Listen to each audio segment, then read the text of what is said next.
กฐินทานคือสังฆทานบุญทานยิ่งใหญ่1 เดือนท่านกำหนดไว้นับตั้งแต่วันออกพรรษาถึงขึ้น15 ค่ำเดือน12สิ้นสุดเวลา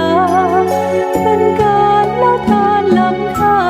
สืบทอดนานมาแต่ครั้งพุทธกาลขอเชิญชาวพุทธร่วมใจกันทำบุญทอดกฐิน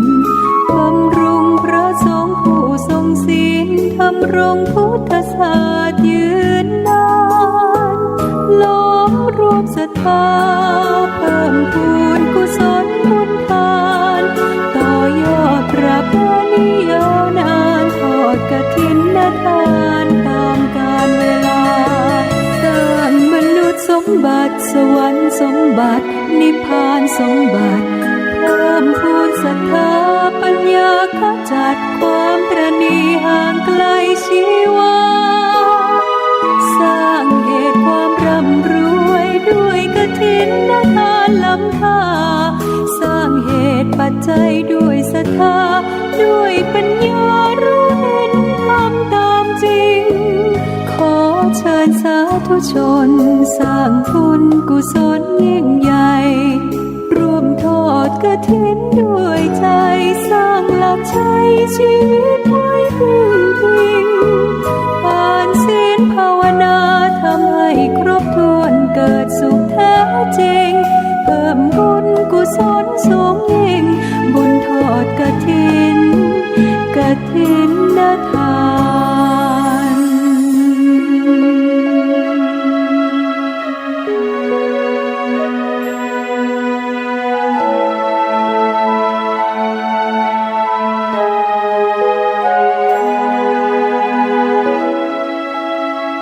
สร้างมนุษย์สมบัติสวรรค์สมบัตินิพพานสมบัติเพิ่มพูนศรัทธาปัญญาขจัดความตระหนี่ห่างไกลชีวาสร้างเหตุความร่ำรวยด้วยกฐินทานล้ำค่าสร้างเหตุปัจจัยด้วยศรัทธาด้วยปัญญารู้เห็นทำตามจริงสร้างเหตุความร่ำรวยด้วยกฐินทานล้ำค่าสร้างเหตุปัจจัยใจสร้างหลักชัยสร้างเหตุความร่ำรวยด้วยกฐินทานล้ำค่าสร้างเหตุด้วยใจเพิ่มบุญกุศลสูงยิ่งบุญทอดกฐิน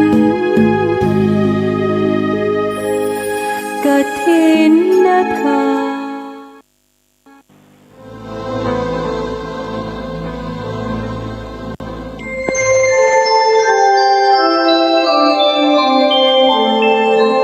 ขณะนี้ท่านกำลังฟังสถานีวิทยุกระจายเสียง FM 104.5 เมกะเฮิรตซ์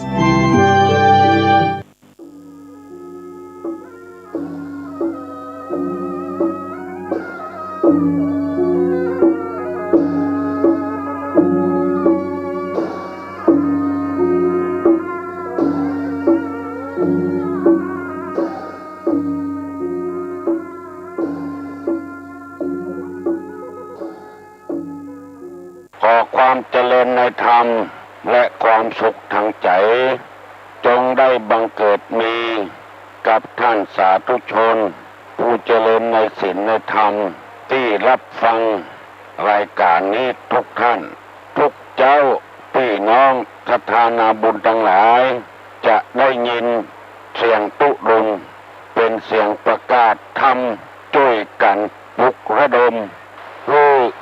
ปากันทำคุณงามความดีพยายามฟังแล้วพิจารณาจดจำไว้ถ้าสามารถปฏิบัติได้ก็ปฏิบัติต่อไปเพื่อเราจะได้เข้าสู่สังคมที่ดีเมื่อหลายวันแล้วตุลุงได้นำเอาธรรมในพระพุทธศาสนามาเสนอให้พี่น้องทั้งหลายฟังว่าธรรมที่มีบุญคุณกับคนนั้นมีอยู่2 อย่างคือสติกับสัมปชัญญะมีบุญคุณมาก ถ้าไผทำอะไรอย่างที่ไหนเมื่อใดมีสติควบคุมอยู่ตลอดเวลาจะทำจะพูดจะคิดมีสติควบคุมมีสัมปชัญญะความรู้ตัวควบคุมอยู่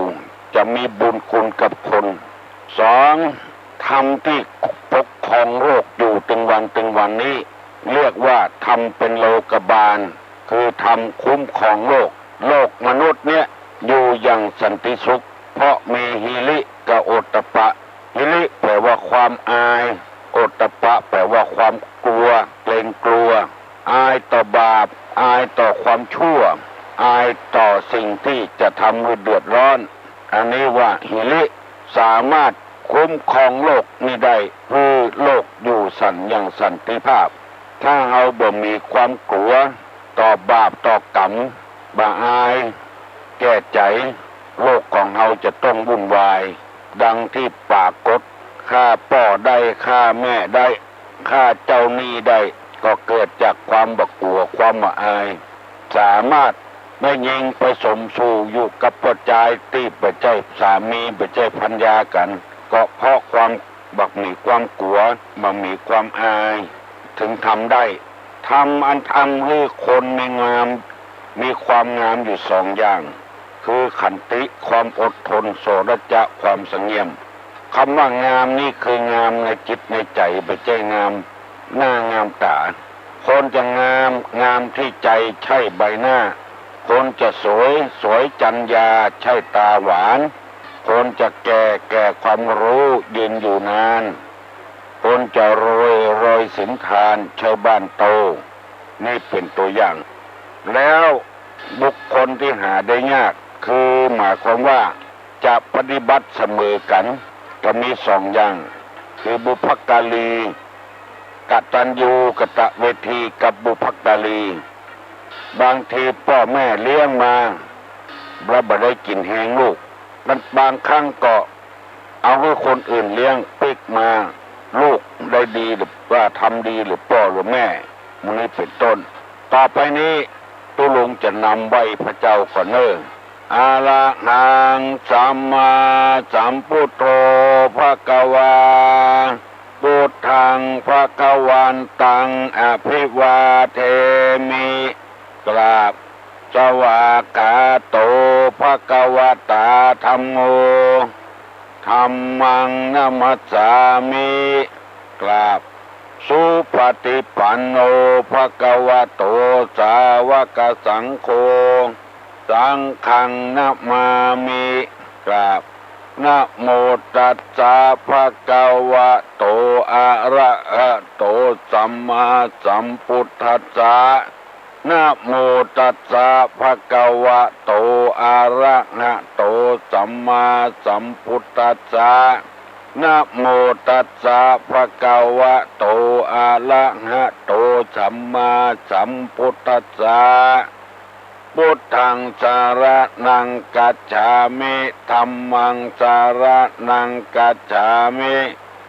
สังฆังสารนังกัจฉามิตุติยัมปิพุทธังสารนังกัจฉามิตุติยัมปิธัมมังสารนังกัจฉามิตุติยัมปิสังฆังสารนังกัจฉามิตติยัมปิพุทธังสารนังกัจฉามิตติยัมปิธัมมังสารนังกัจฉามิตติยัมปิสังฆังสารนังกัจฉามิอิติปิโสภะคะวะอะระหังสัมมาสัมพุทโธวิชชาจารณะสัมปันโนสุขโตโลกาวิตูอนุตตะโลปุริสธรรมสารถิสัทธาเทวมนุษย์สานังพุทโธภควติสวากขาโตภควตาธัมโมสันติติโกอากาลิโกเอหิปัสสิโกโอปันนะยิโกปัจจตังเวทิตโปวินโยหิติ สุปฏิปันโนภะคะวะโตสาวกสังโฆอุจุปฏิปันโนภะคะวะโตสาวกสังโฆญาญาปฏิปันโนภะคะวะโตสาวกสังโฆสามิจิปฏิปันโนภะคะวะโตสาวกสังโฆญาติตังจัตตาลิปุริสายุคานิอัตถปุริสาปุกาลาเอสาภะคะวะโตสาวกสังโฆอะหุไนโยปะหุไนโยตัคขิไนโยอัญจลิกาลนิโยอนุตตะลังปุญญาเขตังโลกัสสาติกราบหนึ่งกราบสองกราบสามเอาแล้วพี่น้องทั้งหลายเอาได้ไหว้พระแล้วอย่าไปลืมเนื้อกระถาปางหูลุกมาเมื่อเจ้าเอาน้ำล้างหน้าตบหัวตัวเองปามานาพามานา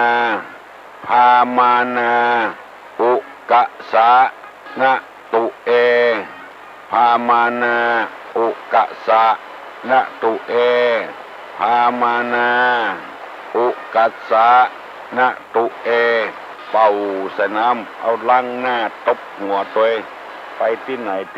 บะหมี่มันมาขับขวางหน้าขวางตาเพราะคาถานี้พระพุทธเจ้าชนะมารนดในองคุลิมานเป็นต้นในปาหุงนี่เองต่อไปนี้จะได้เอาธรรมมาบรรยายให้พี่น้องทั้งหลายได้ฟังว่ารัตนะคือแก้วสามดวงนี้มีหนึ่งพระพุทธเจ้า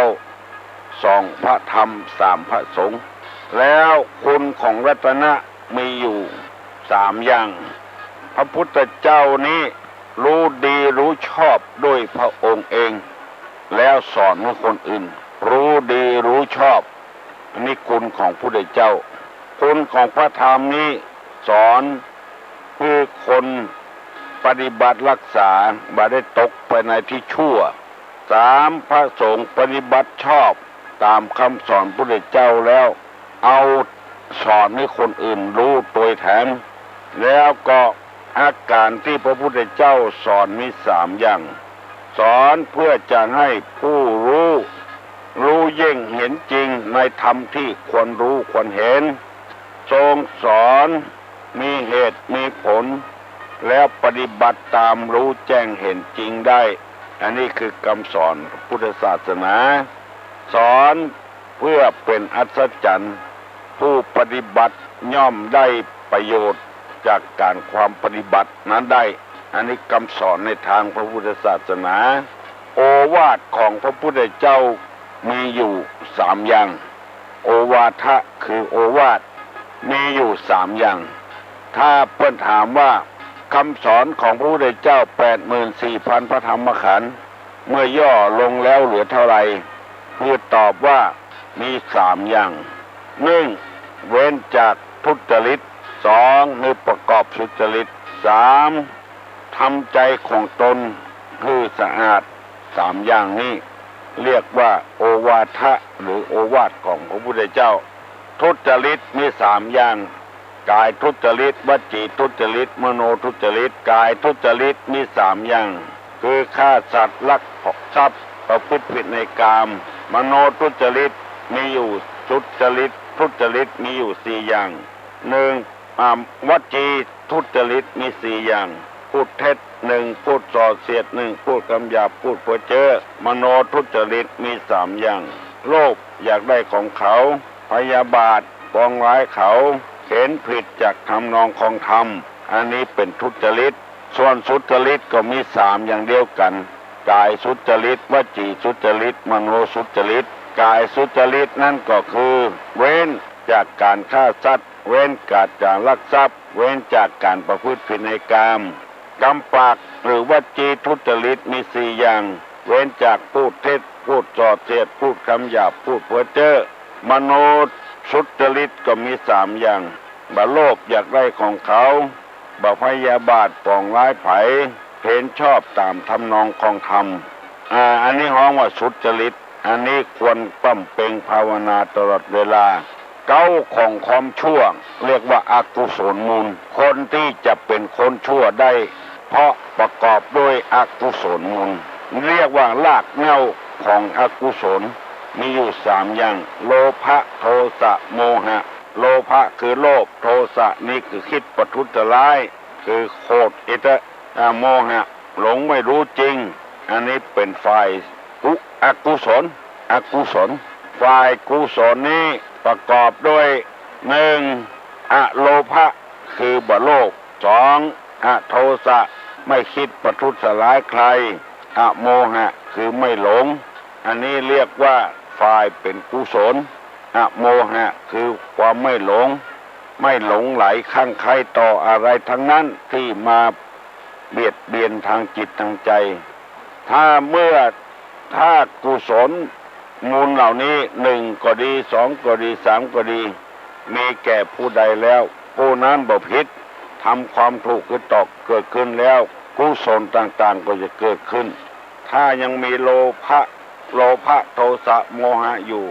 เมื่อนั้นบัดถึงความจบสุขเจริญง่ายๆเมื่อตะวานี้ตุลุงได้นำเอาคำว่าภัยไข้สเป็นสัพพุริสะเป็นบัณฑิตนักปราชญ์เป็นพระจายก็ได้ไม่ยิงก็ได้คือปฏิบัติธรรมดังนี้1ให้ทานสละสิ่งของตนแก่คนอื่นผู้ควรให้ทาน2บรรพชาปัพพชาถือบวชเป็นอุบายเว้นจากกันเบียดเบียนซึ่งกันและกันและข้อ3มาตาปิตุอุปทานะคือปฏิบัติพ่อแม่ให้เป็นสุขได้นำเสนอพี่น้องทั้งหลายแล้วก็ตอบปัญหาก็ได้กันวันนี้จะได้นำเอาคำว่าอปันนกะปฏิปทา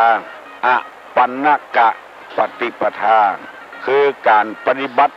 บพิษ3อย่างคนใดทำแล้วบพิษเป็นพ่อก็บพิษเป็นลูกก็บพิษเป็นผัวเมียก็บพิษเป็นทุเจ้าก็บพิษเป็นสถาก็บพิษเนี่ยปฏิบัติไปเถอะถึงบพิษอปันนกะปฏิปทาคือปฏิบัติไม่ผิดอปันนกะปฏิปทาอปันนกะปฏิปทามีอยู่8กับคือเพื่อปฏิบัติบ่ผิดตัวลุงจะถามว่าที่พระพุทธเจ้าปฏิบัติไม่ผิดนั้นท่านเรียกว่าอะไรคือตอบว่าอปันนกะปฏิปทามีกี่อย่างคือตอบว่ามี3อย่างอันนี้มันเป็นภาษาบาลีอย่ายากไปยากต่อยละก็ฟังไว้เถอะเนี่ยการตัวฟังตัวเนอะ1อินทรีย์สังวร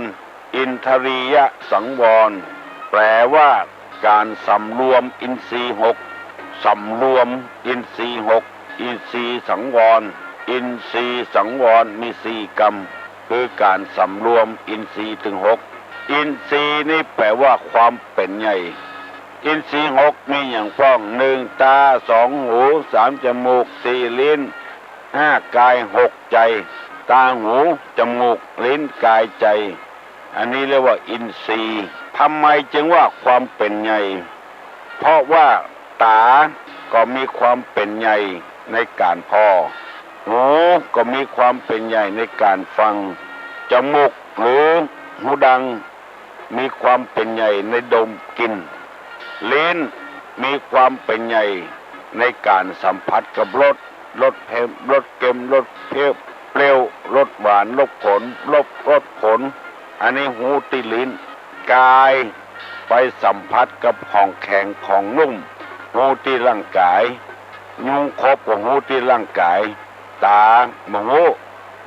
บ่หูเรื่องไปหูที่ร่างกายเพราะมันครบมันเจ็บลิ้นอากายใจนี่สัมผัสกับสิ่งต่างๆมีความนึกหูเป็นเรื่องของทางจิตทางใจตาหูจมูกลิ้นกายใจเป็นว่าให้สำรวมตาหันหูอย่าไปเมาอย่าไปหลงไหลให้สำรวมมันไว้คนที่บ่มีสำรวมเนี่ยพอตาหันก็ใครได้ละเอาซื้อบ่ได้ก็จะลักจะจกของเพิ่นอันนี้เรียกว่าบ่สำรวมให้สำรวมตาไว้หันแล้วก็หันด้านนะบ่ใครได้ของไผละบ่เอาไปสู่ในจิตในใจละ หูได้ยินเสียงที่ม่วนก็ใครได้ละถูกตัวใดแปลงตัวใดบอกว่าซื้อเมื่อลุนมาก็เดือดร้อนหูดังดมกลิ่นดอกไม้ดมกลิ่นเหม็นกลิ่นหอมพอเปิงใจแล้วก็ซื้อละตัวใดบอกว่าเล่นไปสัมผัสกับรสอาหาร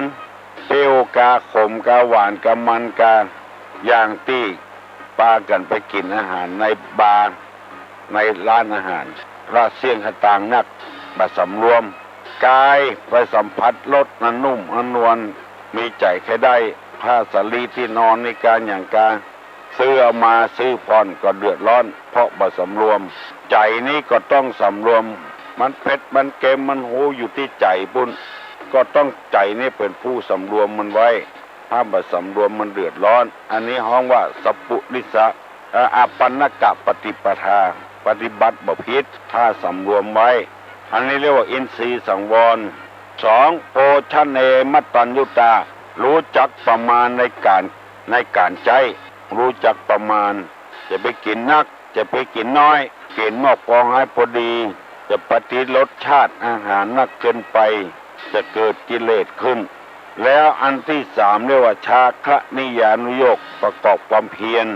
เพื่อจะชำระใจให้สะอาดให้หมดจดให้ผ่องใสไม่เห็นแก่การนอนมากนักผู้มีความเพียรชำระใจให้หมดจดจากเครื่องสมองไม่เห็นแก่นอนบาหันกับความขี้ค้านเกินไปอันนี้เรียกว่าปฏิบัติบ่ผิดแล้วถ้าผู้ใดยังปฏิบัติผิดอยู่บ่มีสังวร บ่มีสังวรอินทรีย์หกตาหูจมูกเล่นกายใจผิดแล้วโภชเนมัตตัญญูตาบ่รู้จักประมาณในการกินก็ผิดแล้วบ่ประกอบความเพียรมีแต่ความขี้ค้านก็ผิดแล้วอยู่แล้วก็ขวางโลกเอาแล้วตุลุงได้นำเอากรรมมาเสนอให้แก่พี่น้องทั้งหลายธรรมะคำสั่งสอนกูเจ้าใครจะไปเบื่อเนอะตามที่ได้ทำมาตั้งแต่วันแรกจนถึงวันนี้ก็ยังไม่มีใครเบื่อเตื้อมีคนซ่องสรรเสริญยกยออยู่ตลอดเวลาว่าตอนเจ้าตุลุงเอาคำสั่งคำสอนมาแนะนำเพิ่มเติมให้แก่พี่น้องทั้งหลายกรรมที่ดีอยู่แล้วก็พยายามฟังต่อไปแถมอย่าไปละไปขว้างเพราะว่าอานิสงส์ในการฟังนั้นมันมีหลายอย่างมี4อย่างด้วยกัน1ผู้ฟังย่อมได้ฟังสิ่งที่อย่าบ่เคยฟัง2สิ่งใดเคยฟังแล้วบ่เข้าใจชัดย่อมเข้าใจสิ่งนั้นชัดตื้อขึ้น3บรรเทาความสงสัยเสียได้และ4จิตของผู้ฟังย่อมผ่องใสถ้าผมฟังก็ย่อมจะผ่องใสสะอาดหมดจดผ่องใสอันนี้คืออานิสงส์ในการฟังถ้าฟังบดีก็บ่ได้ปัญญาเมื่อตวาได้เอากรรมบักเก่ามาเสนอว่าของบดีมีอยู่กี่อย่างและเอาอย่างพ่องตะกรรมตุลุงจะถามเนอะตึดกระแสแผ่งูตวานรานผนมถมสมุทรพุทธรณีคุยสมณะอันนี้เป็นกรรมบดีเนี่ยตึดกระแสแผ่ตอนรานผนมถมสมุทรพุทธรณีคุยสมณะอันนี้ตุลุงได้นำเสนอไปแล้วใครจำได้คำเดียวรอตอบคำถามตุลุงเนอะตุลุงจะถามแล้วก็จะถามปัญหาก้อมๆย่อยๆคือฟังบัดเดียวนี้จะได้เอากรรมว่าอย่าไปตึดหางต่ออย่าไปล่อหางแถนอย่าไปจิหางต่ออย่าไปล่อหางแถนจำไว้ดีๆเนอะคนบักเก่าพูดว่าอย่าไปจิหางต่ออย่าไปล่อหางแถนต่อนี่เป็นแมลงที่มีพิษแถนก็อย่างเดียวกันมันมีพิษถ้าไผ่บ่งหูไปจิก็ใส่มันจะขางแหงมันจะห่วงแหงมันแล้วมันจะจี้คนนั้นโบราณเปิ้นว่าอย่าไปจิหางต่ออย่าไปล่อหางแถน อย่าไปเนี้ยหันก็หันนั่นละจะไปจิไปล่อมันแล้วมันจะครบแต่นี่ยังบ่พอใดต่อนี่ถ้ามันครบแล้วมันกัดปิดมันขึ้นเคยได้ยินหลายเตื้อแล้วคนตายกับต่อกับแตนนี่นะแตนจี้นี่มันจี้ติดตาพุ่นถ้ามือตาตุบตาเจ็บตาแสบมันก็แปลกอยู่นะที่อื่นมันก็ว่าล่ำจี้ไปจี้ที่แกันตาพุ่นอุปมาฉันใดเฮาโหว่าคนนี้มันสวกคนนี้มันบอกคบไผคนนี้มันคิจิบ่หุมกินบ่หุมตานจิบาดจิแหงเฮาจะไปล่อมันจะไปจิมันปล่อยมันอยู่ตามหน้าที่ของมันทั้งเถอะเพราะมันห่วงมันขังลูกสาวเปิ้นงามเปิ้นขางลูกสาวเปิ้นอย่าไปจิอย่าไปจี้อย่าไปแค่ได้ล้ำไปถ้าจิถ้าจี้เอาเรื่องแล้วเป็นพิษเป็นภัยกับตัวเองป้าจายนี่เป็นฝ่ายที่ต้องคุ้มครองดูแลไม่ยิงปกปักรักษาไม่ยิงจะว่าเป็นฝ่ายได้เปรียบก็ได้เปรียบเมื่อเอาความเป็นเปรียบของเขานะไปล่อไปเล่นลูกสาวเปิ้นกำเดียวโดนข้อหาพรากผู้เยาว์ข้อหาข่มขืนไปติดคอกบ่ได้อย่าไปใกล้ไปก่ายมันเมื่อเจ้าของมันคือพ่อคือแม่เปิ้นขางลูกเปิ้นขางก็จ้างบ่ขางก็จ้างอย่าไปตามใจของตัณหากิเลสเนี่ยมันจะเดือดร้อนของใจไม่สอยราคาแพงถ้ามันสูญมันหายไปเขาก็เสียดายเอาของที่มันแบบแพงมาแต่งมาย่องมากินมาใจเพื่อปฏิบัติอย่างอีเตอะบอกคิดตุลงได้นำกรรมมาเสนอเพื่อลูกเพื่อหลานทั้งหลายได้ฟังอย่าไปจิหางต่ออย่าไปล่อหางแตนอันใดที่มันเน็ตมันเดือดร้อนนั่นจะไปจิไปจี้มันจะไปล่อมันถ้ามันจิมันจี้แล้วมันเดือดร้อนอย่างละอ่อนตีไล่ฟันเปิ้นเอาลูกเปิ้นมาเนี่ยบดีบดักเนี่ยติดคอกมันบอกกุ้มก้าเฮาทำบ่ถึงชั่วโมงแล้วเอาตัวเขาเนี่ยไปทรมานอยู่ในคอกเป็น3 ปี4 ปี5 ปีต่างที่ดีที่สุดแล้วก็จะไปยุ่งกับมันความชั่วต่างๆเหมือนกับห้างต่อห้างแตนห้างต่อห้างแตนความชั่วทางกายทางปากทางใจเพราะฉะนั้นอย่าไปกึดหามันจะไปล่อหามันจะจี้หัวมันจะเดือดร้อนคำสอนมีต่างๆนานาอันนี้เป็นต้นคำสอนซึ่งเอาบ่ฮู้อวิชชาคือความบ่ฮู้มาปิดบังเอานึกว่าบ่เป็นหยังอย่างคนเนี่ยคือคนฆ่าคนน่ะอาชีพของเปิ้นคือการสอบสวนตำรวจทหารบ่ใช่ว่านับได้นับยับนับได้นับจับบ่ได้จะต้องมีหลักมีฐานก่อนขออนุญาตจากศาลพุทธก่อนจับคนนั้นคนนี้นับได้นับจับไปเลยก็จิหางต่อล่อหางแตนน่ะโดนประชาพิจารณ์พ่องประชาวิจารณ์พ่องโดนประท้วงพ่องเพราะไปทำที่ผิดเพราะมันเป็นหางต่อหางแตนกรณีที่3จังหวัดภาคใต้ตำรวจไปยับคนผิดไปคนเดียวลุกประท้วงสิ่งถึงบ้านถึงเมืองถึง2-3จังหวัดเมื่อมันหันมันสวกมันเป็นต่อเป็นแตนนั้นจะไปเล่นกับมันศาสนาทุกศาสนาอย่าไปว่าจะไปดูแควนเปิ้นตัวบ่ถือก็บ่ถือละจะไปวิพากษ์วิจารณ์เปิ้นโดนวิพากษ์วิจารณ์มันก็โคตรก็เกลียดเหมือนกันอันนี้จิหางต่อล่อหางแตนอันใดมันแปลงเดือดร้อนก็จะไปซื้อมันซื้อถูกอันที่มันว่าจำเป็นเตื้อเอาอย่างเดินได้ไปได้มาได้อยู่ก็อยู่อย่างนั้นก่อนฟังซื้อเตื้อรถเปิ้นมีเรื่องเฮาเปิ้นยังบ่ซื้อมีฮิริความละอาแก่ใจโอตตปะความเก่งกลัวบางรายซื้อมาแล้วบ่ได้ใจขายก็ขายได้กำไรก็บ่ได้ขายพุตื่นเอาตื่นนั้นเก็บไว้ฝากเงินทุนของบ้านก็ได้เดือนไหนเปิ้นถึงฮื้อดอกเบี้ยทำก่อนเอาดอกเบี้ยมาใจเอาต้นทุนมันไว้หั่นก็ยังดีกว่าเอาไปซื้อรถน้ำมันก็ได้เสี่ยงภาษีก็ได้เสี่ยงอันนี้พอเอาไปจิหางต่อไปล่อหางแตนมันปิดมัน อันอย่างมีหันหลายอย่างมันจี้ตาจี้เนื้อจี้ตัวดีบ่ดีก็จะตายกับมันเป็นหนี้เป็นสินก็เหมือนกันถ้าบ่จำเป็นก็บ่ถ้าเป็นหนี้เป็นสินไผ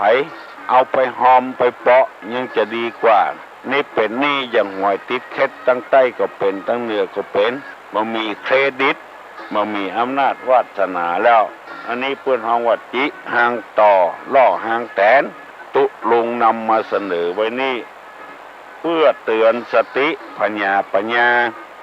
ของพี่น้องวงศาคณาญาติคือได้อยู่อย่างมีความสุขบานหวานใจบ่มีเจตนาจะไปว่าอย่างอื่นเจตนาอย่างเนี้ยคือมีความสุขเป็นคนดีว่านอนสอนง่ายใครได้ผัวที่ดีเอื้ออารีอบอ้อมใครได้เมียที่ดีประพฤติปฏิบัติบ่นอกนิดนอกน้อยบ่เอาใจไปลวนเดือตังอื่นใครได้ตุเจ้าดีใครได้ศรัทธาดี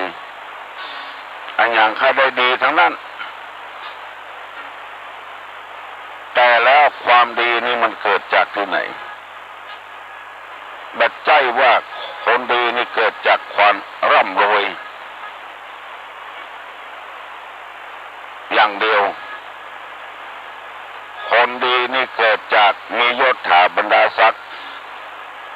เป็นนายนั้นนายนี้อย่างเดียวคนที่ต้องการของดีๆนั้นคือคนที่ยังมีกิเลสอยู่เนี่ยจะได้ไม่ได้ของดีมีอย่างเดียวแต่อันคือมีศีลมีธรรมกรรมฐานมาว่าภัยสักคนมีกิริยามารยาทเรียบร้อยมีความงามก็เรียบร้อยต้องการทั้งนั้นแต่แล้วเฮาทุกคนมาได้แสวงหาความดีและความดีจะย่อมจะบังเกิดขึ้นกับตัวเองอันอย่างทำเมื่อเป็นคนดีในหลักพุทธศาสนาของเขาก็คือทำน้ำทำคำสอนบอกว่าจะเป็นศาสนาใดถ้าปฏิบัติอยู่ตามหลักของน้ำทำคำสอนแล้วผู้นั้นย่อมจะเป็นคนดีเพราะฉะนั้นเจ้ามา6 โมงถึง 7 โมงทุลุงจวนท่านผู้ฟังทั้งหลายฟังธรรมนำมาปฏิบัติเมื่อตัวเราดีแล้วคนอื่นไม่ต้องพูดถึงเถอะเมื่อตัวเราดีแล้วคนอื่นก็ดีไปหมดเมื่อตัวเรายังบ่ดีเถอะคนอื่นก็พลอยเดือดร้อนไปหมดเพราะฉะนั้นตุ้ลุงหันว่าเมื่อเราต้องการผู้ยังเป็นของดีหมดเราก็ต้องฟังธรรมปฏิบัติธรรมคือได้รู้แจ้งหันจริงแล้วเมื่อปฏิบัติธรรมถูกต้องแล้วความเดือดร้อนก็บ่เกิดขึ้นกับไผที่มันเดือดร้อนก็เพราะว่าคนบ่ปฏิบัติธรรมนั่นเองบ่เอาธรรมะมาใส่จิตใส่ใจนั่นเองเนี่ยตัวลุงจึงเสนอผู้เจ้าเพื่อพี่น้องทั้งหลายได้ฟังเพื่อนำไปประพฤติปฏิบัติต้องการคนที่มีบุญต้องการคนที่มีศีลมีธรรมได้นำเสนอเมื่อตะวานี้ว่าต่ออัปปนกะปฏิภาณปทาคือการปฏิบัติประพฤติมีอยู่3 อย่างเบิ้นถ้ามีเวลาตุลุงจะถาม การปฏิบัติที่บัติคือถูกตามทำนองของธรรม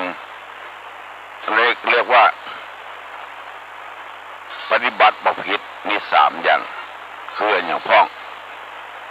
1อินทรีย์สังวร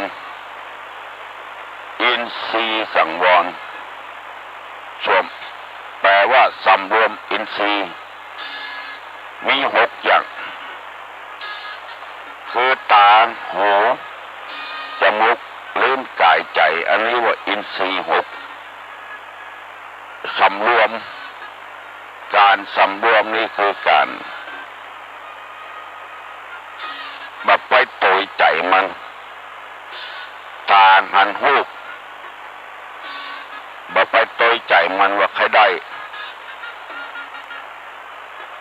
ถ้าเอาไปโตยใจมันเดือดร้อนหันสะปะสะปุ้นไม่ยิงหันประจายหันไม่ยิงหรือว่าประจายไม่ยิงไปหันของเปิ้นใครได้มาเป็นของตัวไปซื้อก็บ่มีสตางค์ก็หาวิธีลักยกของเปิ้นหาวิธีก้าของเถื่อนเพื่อจะได้ของที่เราต้องการนั้นมาเป็นของเราให้แอวให้แหวงเมื่อค่ำเมื่อคืนกินแอวบ่ได้เนี่ยการหนึ่งบุเนี้ยคือตาไปหันใส่ของที่เราต้องการเลยไปลักไปจกเป็นมาบางทีก็บุกเปิ้นตีเปิ้นอันเนี้ยเป็นทางที่ผิดทางนั้นคนที่ดีนี่เมื่อไปหันแล้วจะสำรวมเอาคือเมื่อเขาบ่มีก็บ่เป็นหยังมันไม่ได้ตายหรอกต้องสำรวมนี่ก็คือพยายามมันคือใครได้ไปพออันอื่นพูดถึงอันอื่นอันนี้เรียกว่าอินทรีย์ตานี่เป็นอินทรีย์มีความเป็นไงในการพอการหันสำรวมมันไว้มาให้ใครได้เพื่อน2หูได้ฟังให้ฟังจนบดึกบดื่นบอกว่าเมื่อใดฟังเสียงเพลงข้ามมาก็ไปไปติดเพลงมาสำรวมไว้หูดังดมกลิ่นน้ำหอมขวดตะใดก็ซื้อมาตาตัวเก่าเพราะหูดังไปประสบกลิ่นมาสำรวมบัดนี้พ่อแม่เป็นเอาไปหุงยาเสี่ยง30 บาทกว่าเดือดเราเอาไปซื้อของมันนั้นแปลงแสนแปลงก็บ่เดือดอันนี้ที่ทำมันทำบ่ถูกต้องถ้าทำถูกต้องก็สำรวมตาหูจมูกลิ้นกายใจมันนี่สำรวมมันไว้บ่ถ้าไปตามใจมันอันนี้เรียกว่าอินทรีย์สังวรสำรวมอินทรีย์6จังเปิ้นก็จังนะจนเขาต้องเขาใส่หันที่ไหนก็จะบุกจะฆ่าเปิ้น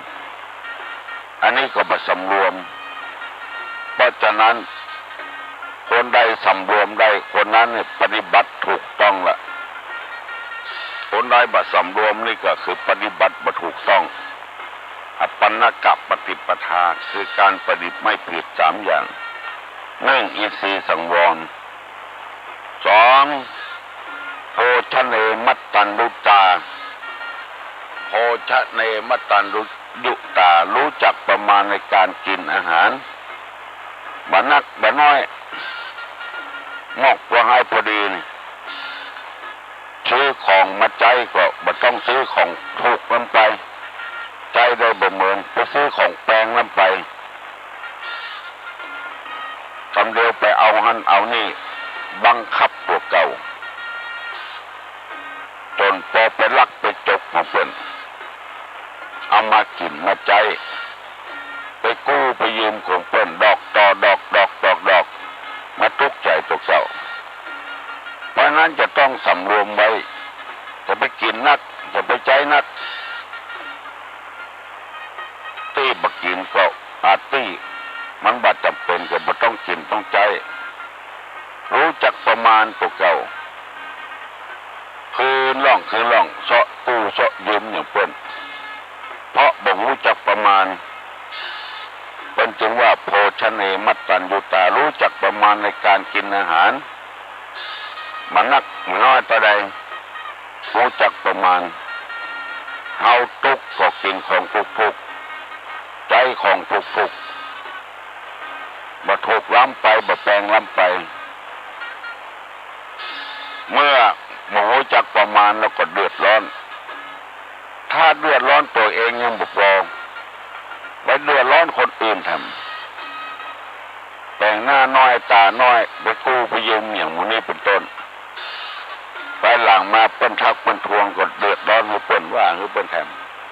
เพราะเฮาบ่รู้จักประมาณในการกินการใจอันที่สามเรียกว่าชาคะริยานุโยคชาคะริยานุโยค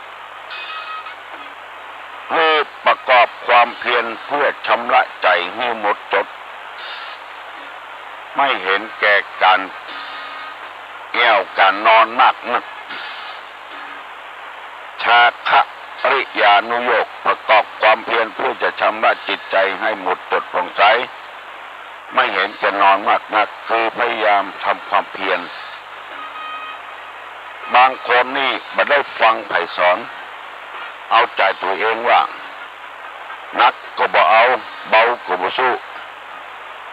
อันนี้คือลมจบตุลงนำเสนอคือพี่น้องทั้งหลายพากันปฏิบัติธรรมฟังและปฏิบัติธรรมเพราะถ้าใจบ่สู้แล้วก็กายก็บ่สู้ละหมู่นี้เป็นต้นได้นำมาเสนอให้พี่น้องทั้งหลายพิจารณาเรื่องอินทรีย์สังวรสองโภชเนมัตตัญญูตาสามชาคะริยานุโยคไว้เก้าอี้ก่อนสำหรับเมื่อเจ้าวันนี้แล้วจะได้นำเอากรรมบะเก่าเป็นปริศนาธรรมมาเล่าให้พี่น้องผู้ฟังทั้งหลายได้ฟังกันเมื่อแต่วานี้ได้นำเอากรรมว่าอย่าไปจิหางต่ออย่าไปล่อหางแตน